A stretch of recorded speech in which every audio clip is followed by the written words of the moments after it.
গ্রামে এসেছি আর যদি একটু গাছের ফ্রেশ টাটকা ফল না খাই তাহলে কি হয়? দেখেন তো গাইস, কে উঠেছে গাছে? আমার ছোট ভাই।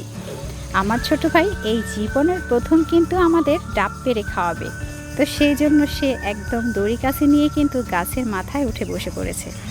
এখন সে ডাব কেটে আবার নিচে একছড়া দিয়েছে আর আবারও কিন্তু সে পারছে। তো অলরেডি কিন্তু ডাব পাড়া হয়ে গেছে, এখন সে গাছ থেকে নামছে।